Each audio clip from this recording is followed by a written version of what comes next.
তারুণ্য সমাবেশের মাধ্যমে বাংলাদেশের রাজনৈতিক, অর্থনৈতিক, সামাজিক এবং গণতান্ত্রিক মুক্তি ঘটবে।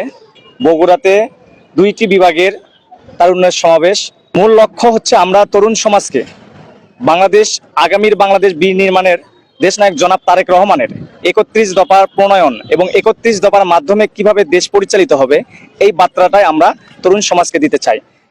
এই সমাবেশ থেকে আমরা তরুণ সমাবেশের একত্রিত করে তরুণদের সাথে নিয়ে আগামীর বাংলাদেশ গড়ার লক্ষ্যে এবং তাদের ভোটাধিকার ফেরত দেওয়ার লক্ষ্যে আমরা একসাথে কাজ করব।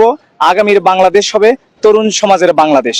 তরুণ সমাজ এই তারুণ্য সমাজে অংশগ্রহণ করে এই সমাবেশটি আরো প্রাণবন্ত করে তুলবে।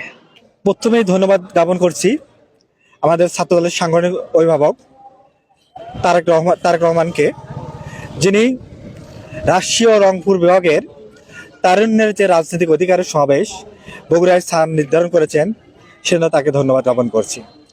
তারুণ্যের যে রাজনৈতিক অধিকারের সমাবেশ, আপনারা লক্ষ্য করবেন দীর্ঘ 17 বছর তরুণ ছাত্র সমাজ, তরুণ যে একটা প্রতিনিধি, তারা ভোটের অধিকার থেকে বঞ্চিত ছিল।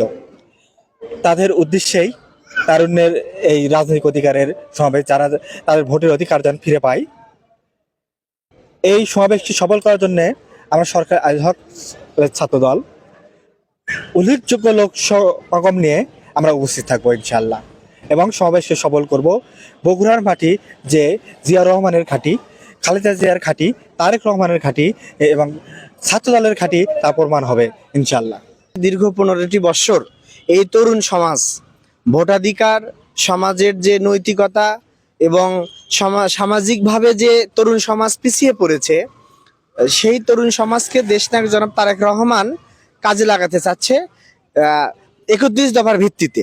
এই 31 দফার মাধ্যমে 31 দফাতে যেগুলো দফা রয়েছে সেগুলো তরুণ সমাজের মাধ্যমে বাংলাদেশের সর্বস্তরে ছড়িয়ে দিতে চাচ্ছে, যাতে বিএনপির ভবিষ্যৎ পরিকল্পনা কি, বিএনপি কিভাবে দেশ পরিচালনা করবে, রাষ্ট্র পরিচালনা করবে, দেশ পরিচালনার দায়িত্ব যদি বিএনপি পায় তাহলে কিভাবে পরিচালনা করবে, সেইটা আমাদের এই 31 দফার মধ্যে রয়েছে।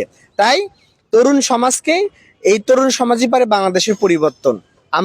আমরা দেখেছি এই যে 24-এর গণ অভ্যুত্থানে যে তরুণ সমাজের যে আন্দোলনের মাধ্যমে স্বৈরাচারী শেখ হাসিনার পতন হয়েছে, ঠিক এই তরুণ সমাজই পারে একটি দেশকে সুসংগঠিত করতে।